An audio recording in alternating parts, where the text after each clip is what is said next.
Good afternoon, Year 10, and welcome to another video lesson with me, Mr. Davis. I hope you're all well. I hope your families are all well. I hope you're staying safe and indoors and not going too stir crazy. Okay, so in this lesson, as I said, we're in this series of lessons, we're going to be looking at Macbeth in chronological order, so from Act 1 all the way through to Act 5. And like I said, for most of these short videos, it will be a case that we look at one scene at a time. Sometimes I might choose to look at just one speech or one soliloquy. Other times I might talk about maybe 2 or 3 scenes in one lesson, but typically it will be one scene at a time. I'm not, my intention anyway is not to skip at all anything in the play, so we'll read the entire thing from cover to cover. It is important, as I said last lesson, that you have watched the play or you're reading the play at the same time or you've read it before, just to give yourself a strong understanding of the content of today's lesson. Okay, so Act 1, Scene 2. This comes straight after the witches scene, where we meet those 3 witches on that barren heath. I'm going to be reading it along with you, kind of translating it and then stopping at key moments. Last thing I'll say before we start is I would have either your own copy or a printed version of this play, so you can make notes as you go. The least you could be doing is writing down notes as I speak, so that you have a nice compilation of revision notes for next year.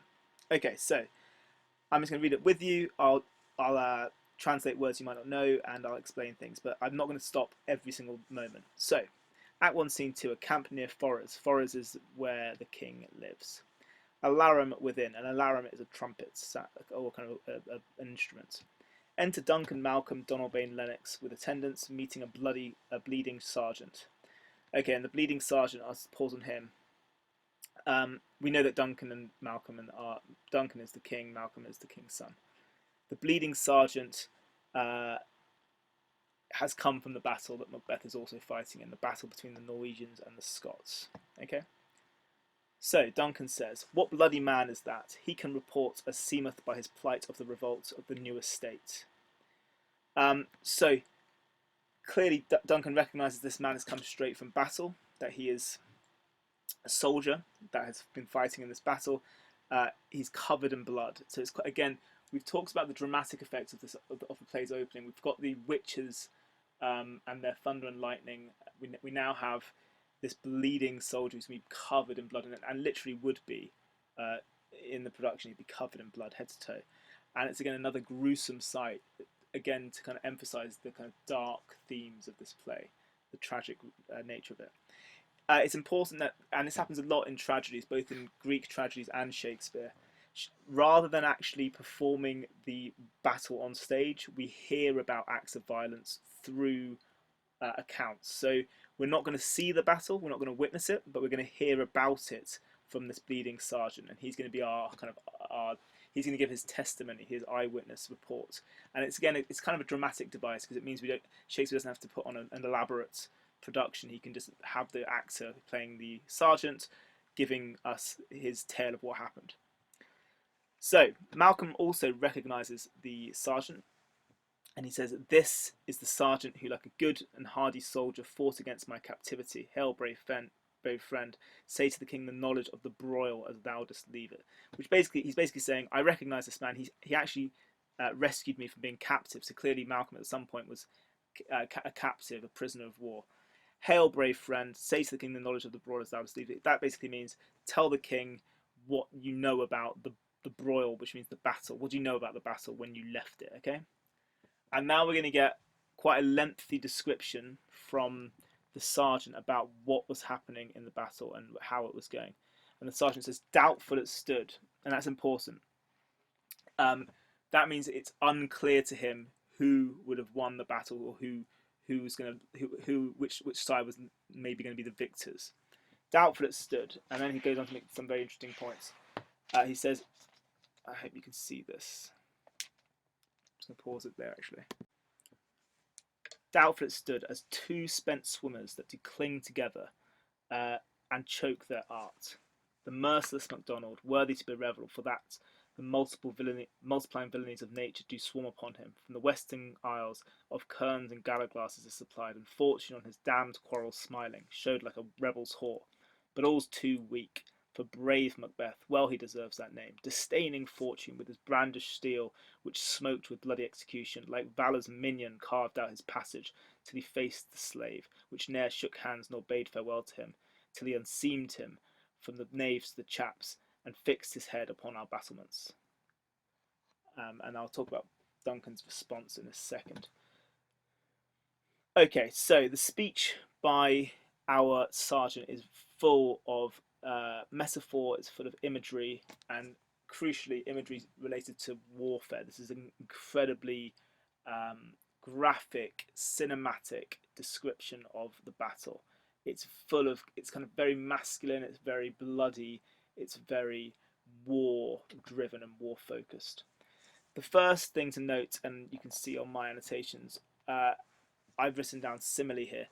The first interesting use of language that the sergeant and Shakespeare makes is this comparison between the two swimmers. The two swimmers in this sense are MacDonald. MacDonald is the traitor. Here you go. Here's MacDonald. He's the traitor. He's the Scottish traitor who's fighting for the Norwegians. The second swimmer is Macbeth. Okay, and to kind of give you an idea of what's happening, and I'll draw a little doodle in the simile. The sergeant is comparing Macbeth and MacDonald to two swimmers who are attempting to drown one another. They're clinging to one another and trying to drown each other. And it kind of, again, it's a metaphor to describe how close and how well matched they are in battle and in war. Just like two swimmers who are trying to drown each other and are equally capable of swimming. So they're two incredibly powerful and incredibly fearful and fearless fighters and warriors. We get the impression that MacDonald is merciless, that he is a villain, and on the other hand, we have Macbeth, who's presented as being heroic and a brave warrior in comparison. So it's very kind of powerful simile about the life and death struggle between MacDonald and Macbeth is really important. Okay, so we then have, I'll just tell you what's happening. I know it's quite difficult. MacDonald has been supplied. MacDonald is a rebel, firstly, and he's being supplied with soldiers from the Western Isles of Scotland. So that you can imagine Norwegians and the Scottish are kind of swarming down on Macbeth and his army. And it seems, according to the soldier's account, according to the sergeant's account, it seems to be going well for the Norwegians. And I've written here the description of personification. And Fortuna. Fortuna is the Roman god of fortune and good luck. And there's lots of personification, there's lots of allusions to gods and goddesses in this passage. So what the soldier is saying is that the god of good luck and good fortune is smiling, as you can see, it's smiling upon the rebels, okay? They've been well supplied and they're swarming, like almost like animals, like insects, upon the noble Scottish, and they're being outnumbered. And fortune is smiling on them. And it gives this account. It gives the impression that the gods have decided that the Norwegians must win. But then it changes, of course, because we know that Norwegians actually lose. Showed like a rebel's whore, but all's too weak. So despite the gods smiling on the Norwegians, despite the fact that the rebels are presented as being blessed by the gods in a sense, that's not enough. All's too weak means that's not enough for brave Macbeth. Even though fortune's against him, even though luck's against him, even though he's been outnumbered, that's not enough to dissuade Macbeth, who again we still haven't met yet. We talked about this last lesson. He's described initially, and we know that he's going to meet with the witches after the battle. But look at the descriptions of Macbeth initially, and I'll just highlight some of the adjectives. We've got brave.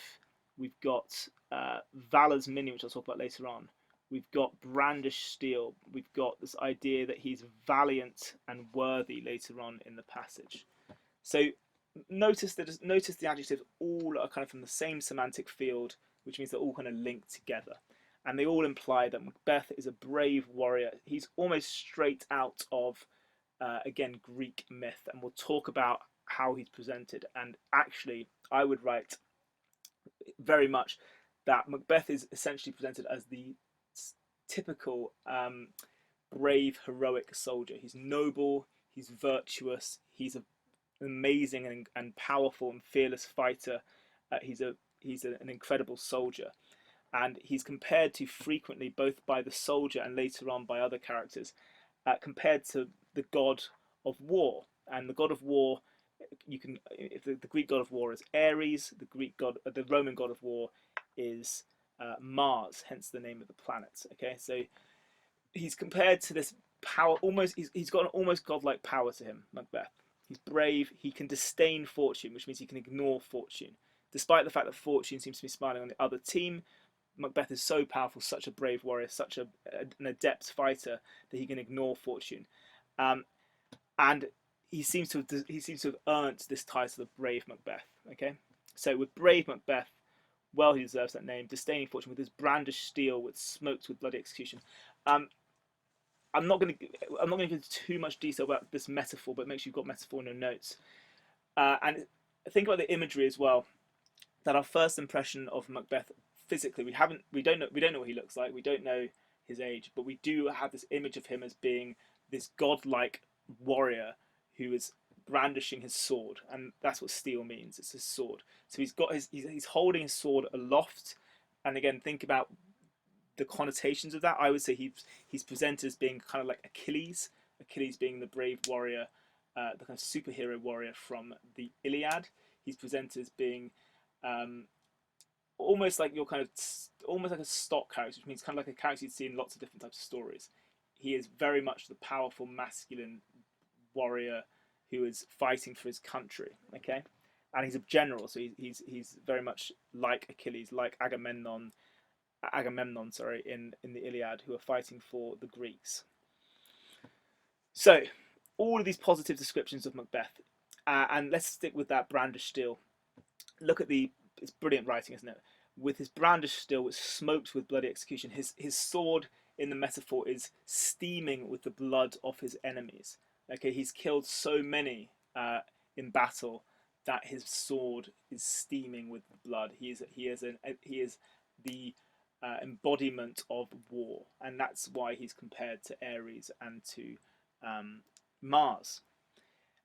It's also interesting in relation to his reaction later. If you've watched the play or read it, which you should have done, his hesitancy to kill King Duncan is really not about the fact that he's not able to kill. He's clearly killed many, many times before. He is an adept fighter. He's used to ending lives. He's used to fighting and killing men in battle. The reason he hesitates to kill King Duncan is clearly a moral issue. It's clearly the fact that it's this idea of him being a traitor, of him being a blasphemer if he were to kill the appointed king. Okay, so brilliant image of Macbeth holding his sword aloft, and it's smoking with the blood of his enemies. And it's interesting that it's execution. That's an interesting word. And execution is usually where you have one active participant and one passive. You know, the person being executed has no weapons. So it's as if Macbeth has all the power, and he's been killing those who are completely powerless beside him. So that again, it's emphasizing how good a soldier he is. He then, and this is a direct comparison, I'll write the word simile in the margin.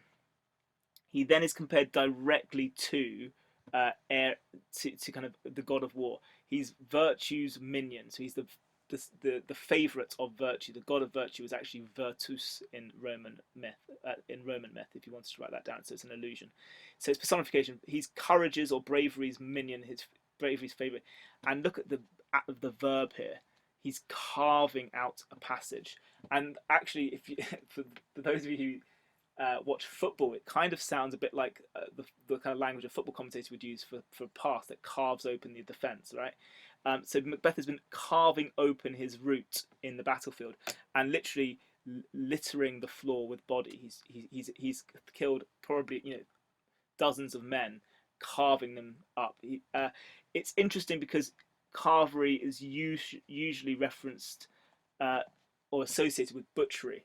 And interestingly, in Act 5, Malcolm actually describes Macbeth, looking back on his reign as being a tyrant and a butcher. So Macbeth at the beginning of the play is a butcher, but in a good way, in the way that he's killing lots of people in battle and being heroic. At the end of the play, he's a butcher, but in a negative way because he's butchered his own people. Okay, so he's carving out his passage in the battlefield, and this is typical of what, and we have to kind of remember the historical way that wars would be. That generals would strategize. So you'd have two sides meeting in a chosen location, and you'd have a charge. So the two armies would charge at one another, and typically, this links my points. Typically, each general would try to find the other general to kill them. So once the general is dead of each side, of either side, that means the other side has won. So Macbeth has carved out his passage in order to find MacDonald, who's the general of the Norwegians. And he carves his passage and he faces the slave till he faced the slave. And that's another example of a metaphor. Notice the choice of word. Rather than he faced the general, MacDonald is reduced to a slave. He's reduced to the status of someone that is utterly powerless, someone that is utterly helpless. And again, that's used in contrast to how powerful Macbeth is. So MacDonald is a slave, not literally, he's metaphorically a slave because he's powerless, because he has no agency here. Macbeth is obviously going to win the hand-to-hand battle. So it continues. They never shook hands, so he didn't shake his hand before or said farewell. So this is a description of the execution of MacDonald. They didn't bother to shake hands. They didn't bother to make amends. He didn't bother to bid him farewell, presumably praying for him before his soul goes to heaven or hell. But he unseamed him from the knaves to the chaps. And I've circled the word unseamed. It's obviously a verb. I'll write that down as well. But the word unseamed means to unzip or to open up something. It's usually linked to clothing. So usually unseam a dress.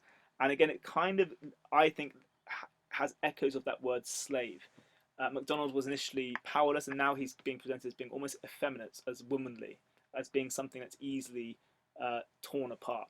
So Macbeth, it's a very, very graphic image of war here. Macbeth does not just kill MacDonald. He literally opens him up. He splits him in two, from the nave, which is his navel, obviously, to the chaps, which is his head. So he literally cuts him open and butchers him. Again, notice the imagery of the butcher. But again, this is in a very positive light as being the ideal soldier. He's the ideal soldier in battle. And then what does he do? And I've written the word symbolism here. The next action that Macbeth takes is deeply symbolic, and actually it has links. I'll say links to Act 5. It does link to Act 5 because what he does is he fixes the head of MacDonald upon our battlements. That means that he's taken MacDonald's head, put it on a pike, put it on the battlements of the castle, of the battlefield, as a warning to others. It's a tradition that, if again in this period of time, in the Jacobean period and in medieval times, once you had killed the villain, the traitor, you put their head on a pike as a warning to others that this is the consequences for treachery. Your head will be. It's almost like a humiliation. Okay, so his head is fixed to a pike. It's planted on a battlement as a warning to others, and this greatly pleases King Duncan. Oh, valiant cousin, worthy gentleman. And those two adjectives, valiant means brave, and worthy meaning honourable, they go back to brave, they go back to valour. All of the descriptions so far of Macbeth's characteristics, his personality, are glowing and positive. He is valour's minion. He is the ideal soldier. He is the courageous one. And, he's, again, this is a tragedy, okay? And this links to the Aristotle's rules about what a tragedy has to be about. The tragic hero, I'll write that down for you here. Tragic hero. The tragic hero of a tragedy has to be someone of noble status. He has to be someone who is ambitious. Sorry, not ambitious. That's completely wrong. He has to be someone of noble status. He has to be someone who is masculine. He has to be someone who is brave and kind of a warrior-like. And Macbeth ticks all those boxes. So he's a kind of typical prototype of a tragic hero. He's essentially the god of war in this scene, isn't he? But we know that a tragic hero also has to have a tragic flaw. But we don't know what that is yet. We don't know what Macbeth's flaw is from our reading so far. Okay, I'm going to pause it there. Can I get you, and can you make sure you pause the video, please? Can I get you to briefly write me a summary of the sergeant's speech? So can you summarise what we learn about Macbeth, what we learn about the battle, and Shakespeare's use of language? And can I get you to spend at least 5 or 10 minutes on that summary, please? So I'm going to ask you now to pause the video. Thank you very much. Okay, welcome back. I hope you found that summary useful. I think it's really important, I know I keep saying it, but just to reiterate, it's really important when I ask you to pause the video. It does mean that we can get through a lot and that you'll retain a lot more information, which means that you'll remember a lot more once we come back to school. And it's really important for your learning that you are checking your understanding as we go through. Okay, so hopefully your copy of Macbeth looks something like mine. I'm going to carry on from a valiant cousin worthy gentleman. The sergeant says, as whence the sun begins his reflection, shipwrecking storms and direful thunders break, so from that spring whence comfort seems to come, discomfort swells. So essentially, I'm not going to talk too much about the imagery, but again, it's light and dark imagery, isn't it? Look at the sunset. He's saying that just like in a sunset, that tends to lead to shipwrecks and to thunders, so too does the spring of comfort from which that means the good news that he just received. The good news is that Macbeth seems to have won the battle, won the day in killing MacDonald. However, he's about to give us the bad news. He says, just as that spring of comfort seemed to come, discomfort swells. So that means just as things were looking up, essentially, things go wrong again. And he says, mark, King of Scotland, mark, which means just listen, listen.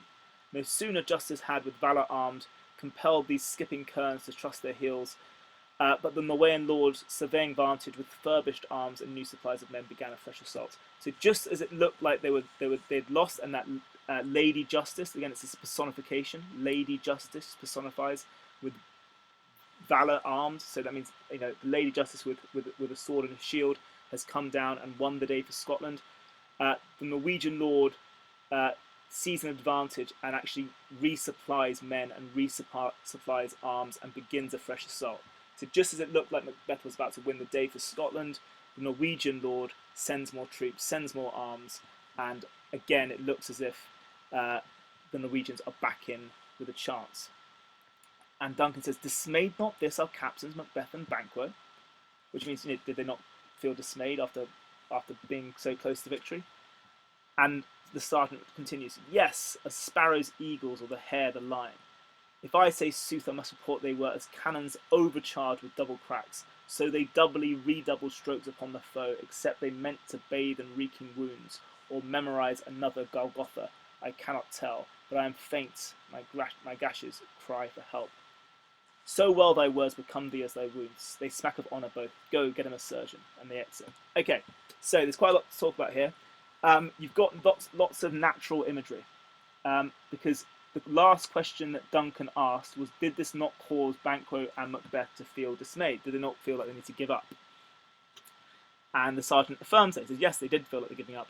Just as a sparrow would if it saw an eagle, or a hare would if it saw a lion. So look at the use of predator and prey imageries. This is very much about the kind of the natural world and how the Norwegians are being presented as dangerous animals on the attack, and the Scottish are therefore being presented as vulnerable and prey-like. Prey-like. Sorry. But just like the heroic soldiers you expect them to be and have been presented so far, they are presented again as being incredibly brave. Just as the cannons and the sounds of war are being overcharged with double cracks, Macbeth and Banquo double and redouble the strokes. So again, it's almost as if the sergeant is trying to really emphasize the point that Macbeth and Banquo are incredibly brave warriors. The Norwegians are firing cracks of cannon fire at the Scottish, and the Scottish don't have the same weaponry, but they double and redouble the strokes, the stroke of the sword, he means. So it's about the fact that even though they're outmanned and they're outarmed and they're outnumbered, the Scottish, led by the brave Macbeth and the brave Banquo, still manage to double the amount of men they kill with their swords. So they have more basic weaponry, but they are better fighters, more masculine, I suppose. And then he says, except they meant to bathe in reeking wounds or memorize another Golgotha, I cannot tell. So the sergeant essentially here is saying, I left before I knew the outcome. I didn't know who was going to win. Were they going to bathe in reeking wounds? So that means, were they going to win this battle? And it's a metaphor, isn't it? Are they going to create a massacre and massacre all the Norwegian troops and bathe in their blood? It's kind of a grim image of war again, isn't it? Are they going to bathe in the blood of Norwegians, or are they trying to enact, that's what memorize means, another Golgotha? I cannot tell. So you can't tell whether they're going to win this war and kind of cause a bloodbath, or if they're going to try and reenact Golgotha. And I've said here in my notes that is a reference. It's called an allusion. Okay, and I wouldn't expect you necessarily to understand the allusion. Okay, the allusion, the meaning of the allusion is Golgotha is the site at which Christ was crucified. Okay, so it's the name of the mount that Christ is crucified on. So essentially he's saying, are they going to win the day and cause a bloodbath, or are they merely, just like Jesus who sacrificed himself to cleanse us of our sin, are they sacrificing themselves for their country? That's the idea behind the reference to Golgotha, that Macbeth and Banquo might well be sacrificing themselves for their nation. So again, I keep re-emphasizing this. Look at how glowing and positive the descriptions of Banquo and Macbeth are. And then he faints. He's been injured so badly, his gashes are crying for help. He has to go and get a surgeon. Okay, and then we have enter Ross. Okay, again, let's have a look at the end of this scene. So, enter Ross. Malcolm says, the worthy Thane of Ross. Okay, I don't think I've explained this, which is my fault. A Thane is a lord in Scottish, in the kind of clan culture that is in Scotland. Clans are tribes, so the Scottish people are a tribal people living in clans, and the Thane is a title for someone who's a lord. Lennox says, what haste looks through his eyes, so should he look that seems to speak things strange. So we know that Ross is arriving to deliver a message that will be strange. And we don't know what that message is as yet, but we're about to find out. Okay, and Ross says, God save the king.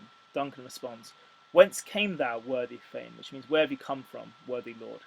And Ross describes where he's coming from, which is Fife, which is a town in Scotland, a bit further north. And he says, from Fife, great king, where the Norwegian banners flout the sky and fan our people cold. Norway himself, with terrible numbers, assisted by that most disloyal traitor, the Thane of Cawdor, began a dismal conflict, till that Bellona's bridegroom lapped him proof, confronted him with self-comparisons, point against point, rebellious arm against arm, curbing his lavish spirits, and to conclude, the victory fell on us. And actually what Ross does is essentially echo the account we've already read of the sergeant, but gives a bit more detail and also tells us the outcome. So we've got this lovely metaphor of the fact that the Norwegian banners, so the kind of flags of Norway, are flouting the sky. So we've got this metaphor of them covering the sky and fanning the people cold. So the Scottish people have been fanned by these, in an unpleasant way, by these tyrannical flags, the flags of their conquerors. Norway himself, in terrible numbers, has been assisted by a disloyal traitor. And this is really important. The most disloyal traitor, and we call this a superlative, which is when you use an adjective, but there can be no better or worse form. So the most disloyal, the smallest, the largest, that's superlative. There's no one more disloyal than this traitor. And the disloyal traitor just so happens to be a Thane of Cawdor, which is the title. I'm going to put the word foreshadowing. This is the title that Macbeth himself will have later on in the play when he's given a promotion based on his performance in this battle. So the most disloyal traitor at the moment is the Thane of Cawdor, and ironically, we know that Macbeth will later be the most disloyal traitor when he kills King Duncan, who murders him. So, again, it's a similar description to what we heard earlier. We've got this idea that Norway are really threatening to conquer the Scots. They've begun a dismal conflict till Bellona's bridegroom lapped him proof. Okay, and Bellona is the goddess in Rome and in Roman mythology. Bellona is the Roman goddess of war, and so the bridegroom, her husband, would be the god of war, and that is written in here an allusion to the god Mars. So just to pause there, that's the second or third time now that Macbeth has been directly compared to the god of war. And we have to talk, and it's really important when you're writing an essay on uh, how the presentation of Macbeth as a character develops throughout the play. We have to remind ourselves that the play starts off with Macbeth being very much the ideal hero. It's almost straight out of Greek tragedy. This ideal warrior, this brave hero, this amazing soldier. Okay, so Bellona's bridegroom just talks about. He laps in proof. He confronts MacDonald. We talked about the arm against arm, the two swimmers who are drowning. And then finally he delivers his actual message, which is the victory fell on us, which means the Scots, thanks to Macbeth, thanks to Banquo, have beaten the Norwegians. And Duncan responds, great happiness. And Ross continues, that now Sweno, the Norway's king, craves composition, nor would we deign him burial of his men till he disbursed at St. Colm's Inch $10,000 to our general use.